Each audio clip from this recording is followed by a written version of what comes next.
स्वागत करते हैं आपका हमारे चैनल के अंदर। वीडियो में आगे बढ़ने से पहले मैं नए दोस्तों से कहूँगा कि चैनल को सब्सक्राइब करके लाइक और ज़्यादा से ज़्यादा शेयर कर दीजिएगा। जैसा कि आप जानती हैं कि कुछ दिनों पहले जो है तो विधानसभा चुनाव हुए हैं और अब कुछ दिनों के बाद जो है तो भारत के अंदर लोकसभा चुनाव होने वाले हैं। इसी से मन में कुछ चीज़ें जो है तो काफ़ी वायरल हो रही है, जिसको लेकर काफ़ी चर्चा चल रही है। सीधी बात और नो बकवास की अगर बात करें तो मैं आपको बता दूं कि जिस तरह से माहौल ईवीएम को लेकर चल रहा है वो काफ़ी चिंताजनक है।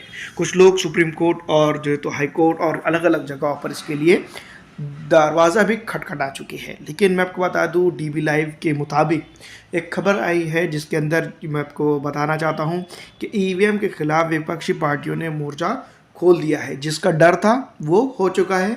कुछ दिनों बाद जो तो लोकसभा चुनाव है दिया है, दिग्विजय सिंह, अखिलेश यादव समेत कई नेताओं ने ईवीएम पर बैन लगाने की मांग कर दी है। ये अपने आप में बहुत बड़ी बात है कि जो तो इस तरह की मांग अब जो है तो यहाँ पर उठने लगी है। मैं आपको बता दूं और बैलेट पेपर से चुनाव कराने के समर्थन में उतरे हैं। तो वहीं अब स्वामी प्रसाद मौर्य ने भी भरे मंच से ईवीएम के खिलाफ आंदोलन छेड़ दिया है। स्वामी प्रसाद जो मौर्य है वो मैं आपको बता दूं कि भारतीय जनता पार्टी के दिग्गज नेताओं में उनका शुमार किया जाता था। लेकिन अब वो जो है तो विधानसभा चुनाव उत्तर प्रदेश के बाद जो तो अखिलेश सिंह यादव के साथ जुड़ गए हैं और समाजवादी पार्टी के नेता जो तो वो बने हैं।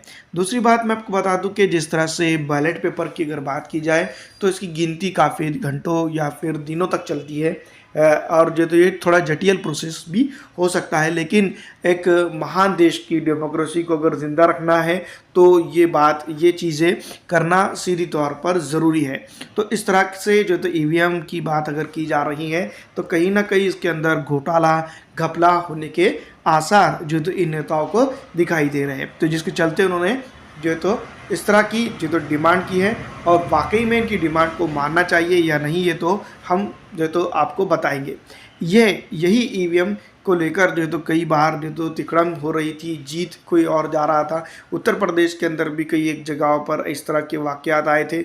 और मध्य प्रदेश की अगर ख़ास बात की जाए तो एक खबर जब चुनाव से पहले ज़्यादातर वायरल हो रही थी कि ईवीएम को पहले ही खोल दिया गया है। स्ट्रांग रूम के अंदर जो है तो ईवीएम रखे गए, वहाँ पर जो है तो कई ऐसी जो है तो ईवीएम मशीन निकली है जिसके अंदर जो है तो 100% बैटरी चार्जिंग निकली है। ये अपनी में बड़ी बात है क्योंकि ईवीएम मशीन के ऊपर जो है तो कई बार जो तो सवाल खड़े उठते हुए नज़र आए हैं। लेकिन यही ईवीएम जो है तो मैं आपको बता दूं कि जिसको लगातार जो तो मौजूदा गवर्नमेंट हो या तमाम तर गवर्नमेंट जो तो उसको सक्रिय तौर पर रखते आई है और यही ईवीएम का तिकड़म जिता रहा है जनता को। यही जो तो जनता को भी अब इसका पूरी तरह से आभास होने लगा है। वहीं कांग्रेस नेता उदित राज ने भी जो है तो ईवीएम को लेकर मोदी सरकार को घेर लिया है।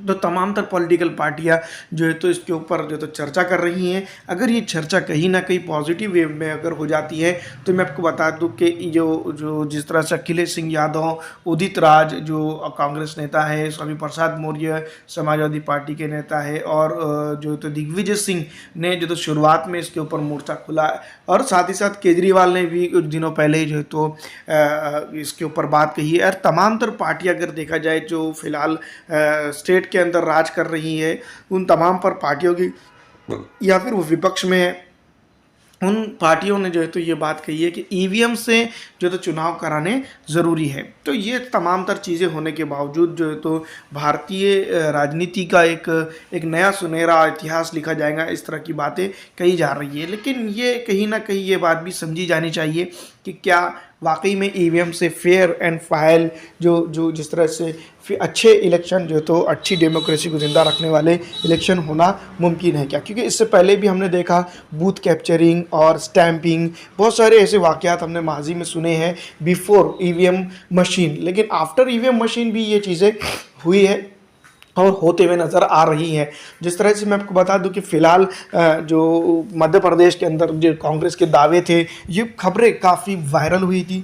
तो ये फ़िलहाल मैं आपको बता दूं डीवी लाइव की खबर के मुताबिक अगर बात की जाए तो ईवीएम मशीन के ऊपर बहुत जल्द जो है तो बड़ा फैसला आ सकता है, या फिर ईवीएम मशीन जो है तो यहाँ पर हिंदुस्तान के अंदर लोकसभा चुनाव से पहले बैन हो सकती हैं। लेकिन ज़रूरत इस बात की है, आपको क्या लगता है हमें कमेंट करके ज़रूर बताइएगा। ज़रूरत सिर्फ इस बात की है कि इसके ऊपर जितनी भी पॉलिटिकल पार्टी है, जो रजिस्टर्ड पॉलिटिकल पार्टीज़ है या नॉन रजिस्टर्ड पॉलिटिकल पार्टीज़ है, जो डेमोक्रेसी के अंदर हिस्सा लेती है या फिर डेमोक्रेसी के अंदर हिस्सा नहीं लेती है, या फिर आम जनमानस है, उनको लगता है अगर कि भारत की जो डेमोक्रेसी को ईवीएम मशीन से खतरा है, तो ये चीज़ें होनी सख्त ज़रूरी है। इसके ऊपर जो है तो बैन आना ज़रूरी है। चाहे ये पॉलिटिकल नेता जो मैं आपको बता दूं उदित राज बोल रहे हो, स्वामी प्रसाद मौर्य बोल रहे हो, या फिर कोई और भी इसके ऊपर बात कर रहा हो, तो इसको जो तो संज्ञान लेना सख्त ज़रूरी है। और जो तो ये पॉलिटिकल पार्टीज़ ये इस तरह से बात कर रही हैं, तो यह यहाँ पर जो तो प्रधानमंत्री नरेंद्र मोदी हो या फिर इलेक्शन कमीशन ऑफ इंडिया हो, या ये लोग नहीं सुनते हैं, तो सुप्रीम कोर्ट ऑफ इंडिया ने इसके ऊपर कड़े से कड़ा एक्शन लेने की सख्त ज़रूरत है। क्योंकि फ़िलहाल जो तो हमारी जो डेमोक्रेसी को अगर खतरा हो रहा है, किसी भी पार्टी से खतरा हो रहा है या किसी भी जो है तो इससे खतरा हो रहा है, तो ये अपने आप में काफ़ी चिंता का विषय है। और इस तरह के विषयों के ऊपर जो है तो बात करनी ज़रूरी है, और यहाँ पर इसका हल जो है तो तलाशने की सख्त ज़रूरत है। क्योंकि डेमोक्रेसी के ऊपर जो तो खतरा अगर कभी मंडरा रहा है, इस बात से ये साफ जाहिर होता है कि हमारी जो तो डेमोक्रेसी कहीं ना कहीं उलझन का शिकार हो रही है। तो इन नेताओं ने जो तो मैं आपको बता दूं कि फ़िलहाल मौजूदा अगर बात की जाए तो सबसे बड़ी पॉलिटिकल पार्टी है कांग्रेस पार्टी अपोजिशन की, उसने इस तरह की बात कही है, तो कहीं ना कुछ गड़बड़ ज़रूर हो रही है। दूसरी तरफ अगर हम बात करेंगे उत्तर प्रदेश की सबसे बड़ी पॉलिटिकल पार्टी जिसको हम कह सकते हैं समाजवादी पार्टी, वो भी इसके ऊपर बात कर रही है। तो ये भी बहुत बड़ी बात है, क्योंकि उनको भी कहीं ना कहीं ये बात खली है कि ईवीएम से चुनाव कराना जो है तो अब जो है तो फेयर नहीं है, और भारत के लोकतंत्र को ज़िंदा रखने के लिए जो है तो ईवीएम मशीन का बैन होना सख्त ज़रूरी है। इससे पहले कई बार जो है तो मैं आपको बता दूं कि ईवीएम मशीन से चुनाव ना हो, अरविंद केजरीवाल ने भी इसके ऊपर जो है तो बात कही है। तो ये तमाम तर चीज़ें यहाँ पर जो तो गौर करने की सख्त ज़रूरत है। दूसरी तरफ मैं आपको बता दूँ दिग्विजय सिंह जो उत्तर मध्य प्रदेश के कांग्रेस के बड़े नेता है, वरिष्ठ नेताओं में जिनका शुमार किया जाता है, एक तरह से देखा जाए तो ये वो नेताओं के अंदर है जो अटल बिहारी का दौर भी देख चुके हैं, और जो तो इंदिरा और इनका दौर भी देख चुके हैं। तो उनके दौर देखने वाले ये नेतागण अब जो तो ये बात जाकर कह रहे हैं कि ईवीएम मशीन को जो तो बंद कर देना चाहिए। तो ये यहाँ पर जो तो एक एक्शन लेना सख्त ज़रूरी है। चुनाव आयोग इसके ऊपर बार बार अपडेट करता है कि जो है तो उन्होंने इससे पहले भी जो है तो और अभी जो है तो अपडेट किया था, जो बैलेट पेपर जो एक मशीन लगाई थी अटैच की थी इसके साथ, उसके ऊपर भी अब जो है तो संदेह होता हुआ नज़र आ रहा है। तो कहीं ना कहीं ये बात समझने की ज़रूरत है, और ये बात समझने के साथ साथ जो है तो सुप्रीम कोर्ट ने आप जो है तो यहाँ खुद से संज्ञान लेना चाहिए। क्योंकि इलेक्शन कमीशन ऑफ इंडिया के ऊपर भी जो है तो डाउट हो रहा है, उसके ऊपर भी शंका की जा रही है, और उसके बाद जो तो अब सुप्रीम कोर्ट ही यहाँ पर जो है तो एकमात्र उपाय है जो भारतीय जो है तो संविधान को और भारतीय डेमोक्रेसी को बचा सकता है। आपको क्या लगता है हमें कमेंट करके ज़रूर बताइएगा। फिलहाल इस वीडियो में इतना ही। अगर अच्छी लगती है तो इसको लाइक और ज़्यादा से ज़्यादा शेयर कर दीजिएगा।